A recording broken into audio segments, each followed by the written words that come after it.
ధర్మశాస్త్రమంతయు నిన్ను వలె దేవునికి స్తోత్రం. ఒక్క మాట, ఎన్ని వందల ఆజ్ఞలు ఉన్నాయి కదా, ఈ ఆజ్ఞలన్నీ ఒక మాటలోనే ఇమిడి ఉన్నవి, సంక్షిప్తమై ఉన్నవి. ఏమిటంటే నిన్ను లాగానే నీ పొరుగు వాణ్ణి. అంటే ఎప్పుడూ కూడా నిన్ను నీవు ఎలా ప్రేమించుకుంటావో నీ పొరుగువాణ్ణి అలాగా ప్రేమించాలి. నీకు సమస్య వస్తే నీవు ఎలా బాధపడతావో వాళ్ళ సమస్య కొరకు అలా బాధపడాలి. ఎవరికైనా తీర్పు తీర్చేటప్పుడు వాళ్ళ స్థానములో నిన్ను నీ ఊహించుకొని తీర్పు తీర్చాలి.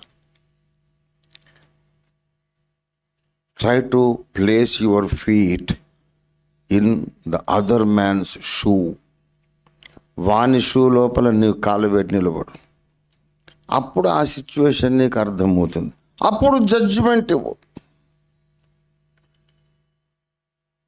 అలాగా మంచి మనస్సాక్షి కలిగి మనం ఉండాలని యేసయ్య కోరుతున్నాడు. అలాంటి వాళ్ళుగా మనల్ని తయారు చేయడానికి మన కొరకు ఆయన ప్రాణం పెట్టాడు, మన కొరకు రక్తం కార్చాడు.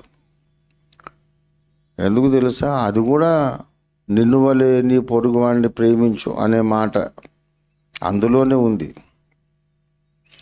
యేసుప్రభు ఏమనుకున్నాడంటే, ఆదాం తప్పు చేశాడు. ఆదాం పిల్లలు ఎవరు తప్పు చేయలేదు. అంటే ఒరిజినల్ సిన్ వీళ్ళది కాదుగా. పాప స్వభావము వీళ్ళకు వచ్చింది, పాప మరణముల నియమము వీళ్ళకు వచ్చింది. వచ్చినందుకు తప్పులు చేస్తున్నారు. పుట్టుకతోనే వీళ్లకు ఆదాము పిల్లలందరికీ ఏమొచ్చింది? పాప మరణ నియమము వచ్చినందుకు అవసరాన్ని బట్టి చిన్న పెద్ద తప్పులు చేస్తున్నారు. కానీ వీళ్ళ లోపల ఈ పాప స్వభావం రావడానికి కారకుడెవడు? ఆదాం. ఒకరిని బట్టి అందరూ పాపులయ్యారు. వీళ్ళు ఎప్పుడైనా అడుగుతారనుకో, నేను తప్పులు చేశానంటే నాలోని స్వభావం అండి అది. చేయాలనుకునే మంచి లేకుండా ఉన్నాను, వద్దు వద్దు అనుకునే కీడు చేస్తూ ఉన్నాను. ఈ గుణం నాలోనికి రావడానికి నేను కారకుండా అని ప్రజలందరూ అంటారని దేవుడు ఊహించుకొని, ఒరే నీ ప్రమేయం లేకుండా నీలోనికి పాపం వచ్చింది కాబట్టి నీవు కష్టపడకుండానే నీకు రక్షణ ఇస్తానని.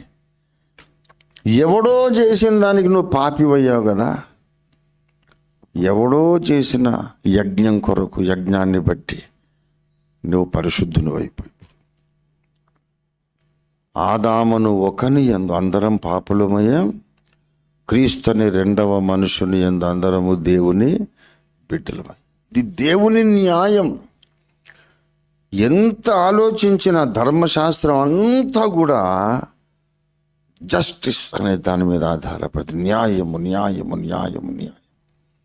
నీతి న్యాయములు దేవుని సింహాసనానికి ఆధారం.